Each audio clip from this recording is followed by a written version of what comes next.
ಕೊಡಬಾರ್ದು ಅಣ್ಣ. ಏನಂತ ಅಣ್ಣ, ಏನು ಕಾನೂನ್ಗಿಂತ ಇದು ನಮ್ಮ ಇಚ್ಛಾಶಕ್ತಿ ದೊಡ್ಡದ ಕಾನೂನು ದೊಡ್ಡದ? ಈಗ ಮಿಲನ ಫಿಲಮ್ ಅಲ್ಲಿ ಡೈವರ್ಸೇ ಕೋರ್ಟೇ ಕೊಟ್ರು, ಅಪ್ಪು ಲಾಸ್ಟ್ ಅಲ್ಲಿ ನೋಡಕ್ ತಪ್ಕೊಂಡ್ಲು ಪಾರ್ವತಿನ, ತಪ್ಕೊಂಡ್ರೆ ಇಲ್ವೋ?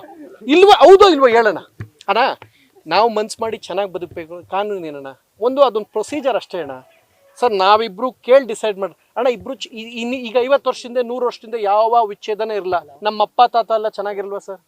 ಚೆನ್ನಾಗಿ ಬದುಕಬೇಕು ಅಂತ ನಾನು ಪ್ರಯತ್ನ ಮಾಡ್ತೀನಿ ಸರ್. ನನಗೆ ಒಳ್ಳೆ ಇಂಟೆನ್ಷನ್ ಇದೆ, ನನ್ನ ಸ್ನೇಹಿತ ಚೆನ್ನಾಗಿರ್ಲಿ ಅಂತ ಸರ್. ಏನೇ ಪ್ರಾಬ್ಲಮ್ ನಾನು ರಿಸ್ಕ್ ತಗೋತೀನಿ, ಬೇರೆ ಇಲ್ಲ.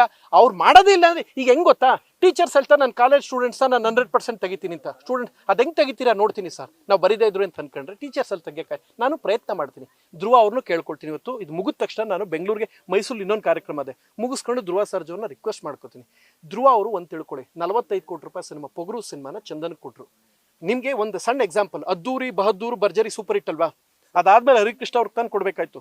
ಇಲ್ಲ ಗೆಳೆಯ ಚಂದನ್ ಚೆನ್ನಾಗಾಗ್ಲಿ ಅಂತ ಕೊಟ್ಟರು. ಸೊ ಚಂದನ್ಗೆ ಒಳ್ಳೇದಾಗ್ಲಿ, ಆ ಪ್ರೀತಿ ಇದ್ರೆ ಧ್ರುವ ಅವ್ರ ಮಾತನ್ನ ಅವ್ರು ಕೇಳ್ತಾರೆ. ನಾನು ಒಂದು ಮಾತು ರಿಕ್ವೆಸ್ಟ್ ಮಾಡ್ಕೋತೀನಿ, ಸಿಕ್ಕಾಗ ನನ್ನ ಮಾತು ಕೇಳ್ತಾರೆ. ಚಂದನ್ ಇಲ್ಲ ಅಂದರೆ ಕೇಳಿಸ್ಕೊಳ್ತಾರೆ. ಆ್ಯಂಡ್ ಚಂದನ್ಲಿ ವಿವೇಚನೆ ಇದೆ. ನಾನು ಕೂಡ ಕೋಪದಲ್ಲಿ 1-2 ಸಲ ಹೇಳಿದಾಗ, ಇಲ್ಲ ಬ್ರೋ ನಾಟ್ ಲೈಕ್ ದಟ್, ಅದು ಹಂಗಲ್ಲ ಹಿಂಗೆ. ಆ್ಯಂಡ್ ಮದುವೆಗೆ ಏನಕ್ಕೆ ಬಂದರು ಚಂದನ್ ಹೇಳ್ತೀನಿ ಕೇಳಿ. ಆ ದಿನ 350 ಕಿಲೋಮೀಟರ್ ದೂರದಲ್ಲಿ ಒಂದು ಈವೆಂಟ್ ಇತ್ತು. ನಾನೊಂದು ಫೋಟೋ ಹಾಕಿದ್ದೀನಿ ಫೇಸ್ಬುಕ್. ನನ್ನ ಮದುವೆ ದಿನ ಚಂದನ್ ಬಂದಿದ್ದು, ಮನೆಗೆ ಬಂದು ಕೂತ್ಕೊಂಡ್ರು. ನೀವೊಬ್ಬರು ಬೇಜಾರು ಮಾಡ್ಕತ್ತೀರ, 6:30 ಅಲ್ಲಿ ಸ್ಟೇಜ್ ಶೋ ಇದೆ, ನೀವೊಬ್ಬ ಬೇಜಾರು ಮಾಡ್ಕತ್ತೀರ, ಮದುವೆಗೆ ತೊಂದರೆ ಆಗಬಾರ್ದು ಅನ್ನೋ ಕಾರಣಕ್ಕೆ ಬಂದೋಗಿದ್ದೀನಿ. ಚಂದನ್ ಬಂದು 2 hours ಮಲ್ ಕೂತ್ಕೊಂಡು 2:15 ನಮ್ಮಿಂದ ಹೊರಟರು ಮೈಸೂರು ಮನೆಯಿಂದ.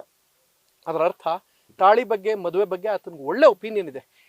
ಎಲ್ಲೋ ಯಾರೋ ಮಧ್ಯದಲ್ಲಿ ಕೋತಿ ಮುಂಡೆ ಒಂದಷ್ಟು ತೊಂದರೆ ಮಾಡಿರ್ತವೆ. ಗೊತ್ತು ನನಗೆ ಪ್ರಪಂಚ ಹೆಂಗಿದೆ ಗೊತ್ತಾ, ಹಾಳಾದರೆ ಖುಷಿ ಪಡೋರು 1000 ಜನ ಇರ್ತಾರೆ. ನಂದು ಏನಕ್ಕೆ ಗೊತ್ತಾ, ನಮ್ದು ಯಾಕೆ ಹಿಂಗೆ ಆಗಲ್ಲ ಅಂದರೆ, ನಾನು ನನ್ನ ಹೆಂಡತಿಗೆ ಮೊದಲೇ ಬಿಡಿದ್ದೀನಿ, ನೀನು ಏನು ಮಾಡ್ತೀಯ ಮಾಡ್ಕೋ, ಸಿನಿಮಾ ವಿಚಾರಕ್ಕೆ ನಂದಕ್ಕೆ ನೀ ತಲೆ ಹಾಕ್ಬೇಡ, ನಿಂದಕ್ಕೆ ನಾನು ತಲೆ ಹಾಕಲ್ಲ. ನನ್ನ ಸಿನಿಮಾದಲ್ಲಿ ನಾನು ಪ್ರಶ್ನೆನೇ ಮಾಡೋಕ್ಕಿಲ್ಲ. ಈಗ ನಾಳೆ ಒಂದು ಫೋಟೋ ನಂದು ಕೊಕೇನ್ ಸಿನಿಮಾ 3 ಹಿಂಗೆ ಐತಿ, ಏರ್ ಸ್ಟೈಲು ಒಂದು ರೊಮ್ಯಾಂಟಿಕ್ ಏನೋ ಒಂದು ಐತೆ ಸಿನಿಮಾ ಇರೋದು ಆ್ಯಕ್ಷನ್ ಮೇಲೆ. ಅದು ನಾನು ಮೊದಲೇ ಪೋಸ್ಟು ಬೇರೆಯವ್ರು ಕಳ್ಸೋಕೆ ಮುಂಚೆ ನಾನೇ ಕಳಿಸ್ಬಿಟ್ಟು, ನಾನು ಹೆಂಡತಿ ಸೋಷಿಯಲ್ ಮೀಡಿಯಾನೇ ಯೂಸ್ ಮಾಡಲ್ಲ. ಯಾರು ನನಗೆ ಏನೂ ಮಾಡೋಕ್ಕಾಗಲ್ಲ. ನಾನು ಎಷ್ಟು ಟ್ಯಾಲೆಂಟೆಡ್ ಅಂದರೆ ಕರೆಕ್ಟಾಗಿ ಹುಡುಕಿ ಮದುವೆ ಮಾಡ್ತೀನಿ. ಆಯ್ತಾ? ಇವೆಲ್ಲ ನೋಡಿದಾಗ ಪ್ರಪಂಚ ಚೆನ್ನಾಗಿ ಬದುಕಕ್ಕೆ ಏನು ಮಾಡಬೇಕು. ಹಾಳಾಗ್ಲೇನೋರು 1000 ಜನ ಇರ್ತಾರೆ. ಅವ್ರ ಮಧ್ಯೆ ಚೆನ್ನಾಗಿ ಬದುಕಿದ್ರೆ ಚಂದನ್, ಪ್ರಪಂಚ ಚೆನ್ನಾಗಿರುತ್ತಪ್ಪ. ಇವ್ರು ಯಾರು ಹೇಳೋರಲ್ಲ, ನಿಮ್ಗೆ ಸರಿಯಾಗಿದೆ ಒಳ್ಳೆ ನಿರ್ಧಾರ ಬ್ರೋ ಅಂತ ಹೇಳೋ ಯಾವ ಮಕ್ಕಳು ಬರಲ್ಲ. ಚೆನ್ನಾಗಿ ಬದುಕಿ ಬಾಳಿ ಶಕ್ತಿ ಮೀರಿ ನಾವು ಪ್ರಯತ್ನ ಮಾಡ್ತೀನಿ. ಅದ್ರ ಮೇಲೆ ಈಶ್ವರನ ಇಚ್ಛೆ, ಅದೇನಾಗುತ್ತೆ ದೇವ್ರ ಇಚ್ಛೆ. ನಾನೇನು ಸರ್ ಮಾಡಕ್ಕೆ, who am I to decide? ನಾನು ಯಾರು ಸರ್ ಹೇಳಿ? ನಾನು ಯಾರು? ನಾನು ಪ್ರಯತ್ನ ಅಂತೂ ಮಾಡ್ತೀನಿ ಸರ್, ಇಲ್ಲ ಅಂದರೆ ಧ್ರುವ ಅವ್ರನ್ನೂ ಕೇಳ್ಕೊತೀನಿ. ನ್ಯೂಸ್ ಫಸ್ಟ್, ನಿರ್ಭೀತಿಯಿಂದ ನಿಮ್ಮ ಪರವಾಗಿ.